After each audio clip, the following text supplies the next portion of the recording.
വൈകിയോ? ഏയ് ഉരുട്ടി ഇങ്ങോട്ട് എടുക്കണുള്ളൂ. ഇരിക്ക.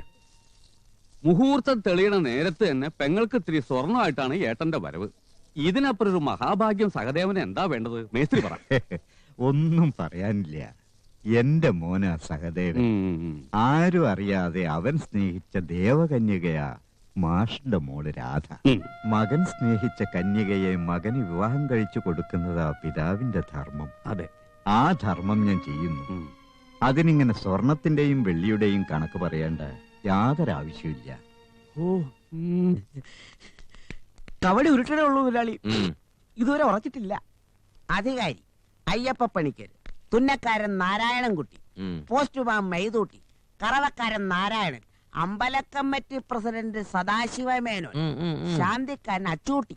അങ്ങനെ ഈ നാട്ടിലെ സകല നാറികളും നിരന്നങ്ങനെ ഇരിപ്പുണ്ടു. മുതലാളി മാത്രം അവിടെ ഇല്ല. ആ അധികാരിയുടെയും ഹെഡ് കോൺസ്റ്റബിൾ കൊച്ചുകൃഷ്ണന്റെയും ഒക്കെ ഒരു തലക്കനം കാണണം. ഇരുത്തം കണ്ട ഇതിലും വലിയ തലയൊന്നും ഈ നാട്ടിൽ വേറെ ആർക്കും ഇല്ലാന്ന് തോന്നും. സത്യം പറഞ്ഞ ഇതാ തല. ഇത്രയും തറവാടിത്തമുള്ള ഒരു തല ഈ നാട്ടിൽ വേറെ ആർക്കും എടുക്കാനില്ല മുതലാളി.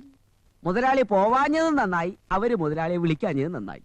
താനിങ്ങനെ ഓടിപ്പാഞ്ഞ് ഇവിടെ വന്ന് ഓരോരോ ഗോളായിട്ട് അടിക്കണ്ട. വേണ്ട, മൊത്തത്തിലൊന്നു കണ്ട് എന്താ അവരുടെ തീരുമാനം ഇവിടെ വന്ന് പറ. എന്നിട്ട് വേണം എനിക്കൊരു ഗോൾ അടിക്കാൻ.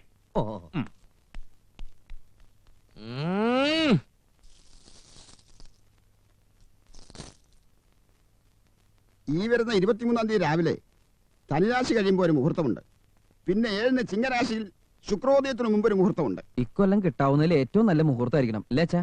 ആയിക്കോട്ടെ, ഒരു ഉശിരുള്ള മുഹൂർത്തം ആയിക്കോട്ടെ എന്നാ സഹദേവൻ പറഞ്ഞത്. അങ്ങനെ ഒരെണ്ണം കിട്ടുമോ മോനെ?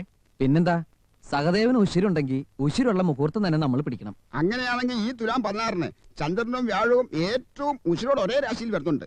അവര് വന്നോട്ടെ, അവർക്ക് ഇത്തിരി ഉശിരുണ്ടായിക്കോട്ടെ. അന്ന് കാലത്ത് 10 കഴിഞ്ഞ് 10:45 ഒരു മുഹൂർത്തമുണ്ട്. അതിലും ഉശിരോടൊരു മുഹൂർത്തം ഈ പഞ്ചാംഗത്തിൽ ഞാൻ കാണുന്നില്ല. എന്നാ വേറെ പഞ്ചാംഗം വാങ്ങാം. വാങ്ങേണ്ട കാര്യമില്ല, അതിലും കാണില്ല.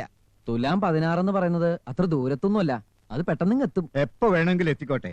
ഞങ്ങളുടെ ഭാഗത്ത് സഹദേവൻ റെഡിയല്ലേ മോനെ? ഒരാള് മാത്രം റെഡിയായ എങ്ങനെയാ കല്യാണം നടക്കുന്ന സംശയം. എല്ലാരോടും കൂടി ഞാൻ ഒരു കാര്യം പറഞ്ഞേക്കാം. എന്ത് കാര്യവും വെച്ച് താമസിപ്പിക്കുന്നതിൽ ഒരർത്ഥമില്ല. ഇല്ല, നേരത്തെ കല്യാണം കഴിച്ചാ അത്രയും നല്ലത്. അതോടെ അതെന്താണെന്ന് അങ്ങോട്ട് പിടികിട്ടൂലോ. അത് ശരിയാ. നിങ്ങളുടെ ഈ സ്നേഹവും സന്തോഷവും കാണുമ്പോ ഇങ്ങനെയൊരു ജന്മം തന്നതിന് ഞാൻ ഈശ്വരനോട് നന്ദി പറയാ. ഏത് മുഹൂർത്തായാലും ശരി, എന്റെ കുട്ടിയുടെ കല്യാണം എല്ലാവരും കൂടി അങ്ങോട്ട് നിശ്ചയിക്കുക. എനിക്ക് എന്റെ മോളുടെ കഴുത്തില് സഹദേവൻ മിന്നു കെട്ടുന്നത് കാണണം. എനിക്കും എന്റെ മക്കൾക്കും അവനത്ര ഇഷ്ടമാണ്.